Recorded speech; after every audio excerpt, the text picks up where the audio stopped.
Hello everyone, welcome back to our channel బౌతా sweet food. గుత్తి వంకాయ ఇష్టం ఉండే వాళ్ళు ఒక లైక్ చేసేయండి వీడియోకి చూడగానే. ఇంకా వంకాయ ఇష్టపడే వాళ్ళైతే కామెంట్ సెక్షన్లో కామెంట్ చేసేయండి. చాలా రుచిగా పర్ఫెక్ట్గా మనం ఎన్ని రకాలుగా చేసుకున్నా సరే గుత్తి వంకాయనైతే చాలా అంటే చాలా రుచిగా ఇష్టంగా తింటుంటాం కదండి. ఇప్పుడు మీరైతే రోజు ఏ విధంగా ప్రిపేర్ చేస్తారో నాకైతే తెలియదు, కానీ ఎప్పుడు ఒకేలా కాకుండా ఒకసారి నేను చెప్పిన విధంగా ఈ వీడియోలో చూపించిన విధంగా ఒకసారి ఈ విధంగా ట్రై చేయండి. వంకాయకి అనేది ఉప్పు బాగా పట్టుతుంది, ఇంకా టేస్ట్ అనేది చాలా అద్భుతంగా ఉంటుందండి. ఒక్కొక్కసారి చప్పగా ఉంటాయి కదా వంకాయలకు ఉప్పు పట్టకుండా, అలా కాకుండా చాలా పర్ఫెక్ట్గా గుత్తి వంకాయని అయితే ప్రిపేర్ చేసేసుకుందాం. దీనికోసం అయితే నేను పర్పుల్ వంకాయలు ముళ్ళ వంకాయలు తీసుకున్నానండి. శుభ్రంగా కడిగేసుకొని ఈ విధంగా వీడియోలో చూపించిన విధంగా కట్ చేసేసి పక్కన పెట్టేసుకున్నాను. ఇప్పుడు గ్రేవీ కోసం అయితే ఒక కడాయి తీసుకొని ఒకే ఒక స్పూన్ ఆయిల్ వేసుకొని వేడైన తర్వాత ఒక స్పూన్ పల్లీలు, 5 నుంచి 6 కాజు వేసుకుంటున్నాను, 5-6 మిరియాలు, 2 లవంగాలు కూడా వేసుకొని ఫ్రై చేసుకోవాలి. లో ఫ్లేమ్లోనే అయితే మనం ఫ్రై చేసుకోవాలండి. ఇవి కూడా కొద్దిగా ఫ్రై అయిపోయిన తర్వాత పెద్దవి ఒక 3 వెల్లుల్లి రెబ్బలు, అల్లం ఒక చిన్న ముక్క తీసుకొని సన్నగా తరిగినవి వేసేసుకుంటున్నాను. తర్వాత పొడవుగా కట్ చేసి పెట్టుకున్న ఉల్లిపాయ ముక్కలు కూడా వేసేసుకొని ఒక 2 నిమిషాల పాటు అయితే ఫ్రై చేసుకోవాలి. తర్వాత కొద్దిగా మెంతులు కూడా వేసేసుకొని వాటిని కూడా ఫ్రై అయ్యేంత వరకు ఫ్రై చేసుకోవాలి. ఈ విధంగా ఇవి కూడా ఫ్రై అయిపోయిన తర్వాత ఇందులో అయితే నేనైతే సన్నగా తరిగి పెట్టుకున్న పచ్చి కొబ్బరిని అయితే ఒక 2 స్పూన్లంతా వేసేసుకుంటున్నాను. వీటిని కూడా వేసుకున్న తర్వాత పొడవుగా కట్ చేసి పెట్టుకున్న టమాటా ముక్కలు కూడా వేసుకోవాలి. నేనైతే ఒకే ఒక టమాటా తీసుకున్నాను. ఇవి కూడా తొందరగా ఫ్రై అవడానికైతే ఒక స్పూన్ అంతా సాల్ట్ కూడా వేసేసుకొని ఇంకొకసారి బాగా కంటిన్యూస్గా కలిపేసుకొని మూత పెట్టేసి మగ్గనివ్వాలి. ఈ సాల్ట్ వేయడం వల్ల ఏంటంటే ఉల్లిపాయలైనా టమాటాలైనా తొందరగా మగ్గుతాయండి. ఇలా బాగా ఫ్రై చేసుకొని మూత పెట్టి మగ్గిన తర్వాత ఇంకొకసారి బాగా కలిపేసుకొని స్టవ్ ఆఫ్ చేసేసుకొని పక్కన పెట్టేసుకొని చల్లారనివ్వాలి. ఇవన్నీ బాగా చల్లారిన తర్వాత ఒక మిక్సీ జార్ తీసేసుకొని వీటిని మిక్సీ జార్లోకి అయితే వేసేసుకోవాలి. ఇలా మొత్తం అన్నింటినీ మిక్సీ జార్లోకి వేసేసుకున్న తర్వాత కొద్దిగా వాటర్ వేసేసుకొని వీలైనంత మెత్తగా అయితే మనం పేస్ట్ లాగా గ్రైండ్ చేసేసుకోవాలండి.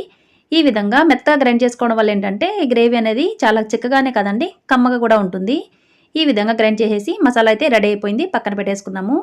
ఇప్పుడు వంకాయలు తీసేసుకొని ఇవి చూడ్డానికి కొద్దిగా పెద్దగా ఉన్నాయి కానీ లేత వంకాయలే అండి. ఇప్పుడైతే వీటిని వీడియోలో చూపించిన విధంగా ఇలా కట్ చేసేసుకోవాలండి. ఇట్లా 2 వైపులా కట్ చేసేసుకొని వీటి లోపల చాలా మట్టుకు పురుగులు ఉంటాయండి. పైకి చూడడానికైతే బాగానే ఉన్నా లోపలైతే పురుగులు ఉంటాయి కదా వంకాయలు, కాబట్టి జాగ్రత్తగా చూసుకొని మనం కట్ చేసుకోవాలి. ఇలా జాగ్రత్తగా మొత్తం అన్నింటిని కట్ చేసుకొని పురుగులు ఉన్నాయో లేదా చెక్ చేసుకున్న తర్వాత దీని లోపలికైతే మొత్తం అంతా బాగా ఉప్పు అయితే పట్టించేయాలి. ఈ విధంగా మనం ఎక్కువగా ముందైతే మా చిన్నప్పుడు ఎలా చేసేవాళ్ళం అంటే ఫస్ట్ మసాలా రుబ్బేసుకొని కాయ లోపల పెట్టేసేవాళ్ళం అండి. అప్పుడు కాయలు అనేవి చప్పగా అనిపించేవి నాకు.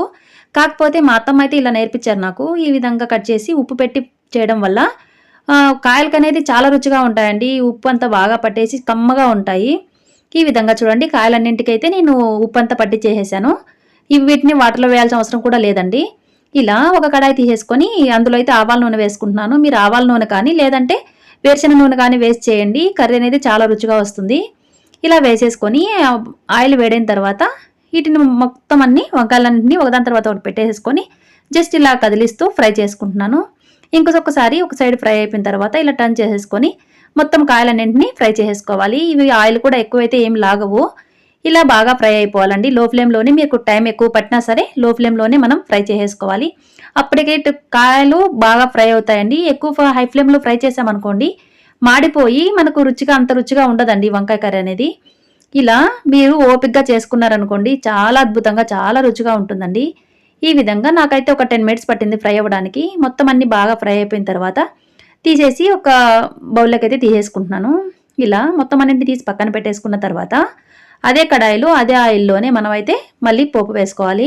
ఇప్పుడు దీనికోసం అయితే ఆవాలు 1 స్పూను, జీలకర్ర 1 స్పూన్ వేసుకోవాలి. ఎప్పుడైనా సరే మనం తర్వాత పెట్టుకున్నప్పుడు అవి బాగా ఫ్రై అయితేనే మనకు స్మెల్ అనేది చాలా బాగుంటుందండి. ఇలా బాగా ఫ్రై అయిపోయిన తర్వాత మాత్రమే సన్నగా తరిగి పెట్టుకున్న ఉల్లిపాయలు, పచ్చిమిర్చి చీలికలు, 1 ఎండుమిర్చి, శుభ్రం కడిగి పెట్టుకున్న కరివేపాకు కూడా వేసేసుకొని లో ఫ్లేమ్లోనే ఫ్రై చేసుకోవాలి. ఈ విధంగా ఇవి కూడా బాగా ఫ్రై అయిపోయిన తర్వాత ఇందులో అయితే 1/2 స్పూన్ అంతా పసుపు వేసుకోవాలి, 1/2 స్పూను కారం. ఎందుకంటే ఆల్రెడీ మనం పచ్చిమిర్చి వేసుకున్నాము, ఎండుమిర్చి వేసుకున్నాం కాబట్టి కారం మనకు తగినంత వేసుకోవాలి. మీరు ఎక్కువ స్పైసీ తింటారనుకుంటే ఇంకొద్దిగా వేసుకోవచ్చు. ధనియాల పొడి 1 స్పూన్ వేసుకొని సాల్ట్ కూడా ఒక 1/2 స్పూన్ వేసుకుంటున్నానండి. ఎందుకంటే ఆల్రెడీ మనం వంకాయల్లో పట్టించాము, ఇంకా మసాలా ఫ్రై అయ్యేటప్పుడు అందులో కూడా వేసుకున్నాం కాబట్టి చూసి వేసుకోవాలి. జస్ట్ 1 నిమిషం పాటు అలా ఫ్రై చేసుకున్న తర్వాత మనం గ్రైండ్ చేసి పెట్టుకున్న మసాలా ఉంది కదా, అది కూడా వేసేసుకొని లో ఫ్లేమ్లోనే ఫ్రై చేసుకోవాలండి. ఈ మసాలా కూడా బాగా దగ్గర పడేంత వరకు లో ఫ్లేమ్లోనే ఫ్రై చేసుకోవాలి. ఈ విధంగా కంటిన్యూస్గా కలుపుతూ దగ్గర పడిపోయింది చూడండి. ఇలా దగ్గర పడేంత వరకు ఫ్రై చేసుకున్న తర్వాత నేను ఒక చిన్న నిమ్మకాయ సైజ్ అంతా చింతపండు నానబెట్టి వాటర్ అయితే తీసి పెట్టుకున్నానండి. చింతపండు వాటర్ కూడా పోసేసుకోవాలి. ఈ విధంగా చింతపండు వాటర్ పోసుకున్న తర్వాత ఇంకొద్దిగా వాటర్ కూడా పోసేసుకొని ఈ మసాలాలో బాగా కలిసిపోయేలాగా కలిపేసుకొని మూత పెట్టి ఉడికించుకోవాలి. ఈ విధంగా బాగా కలిసిపోయి మూత పెట్టి ఉడకడానికైతే ఇంకొక 5 మినిట్స్ అయితే టైం పడుతుందండి.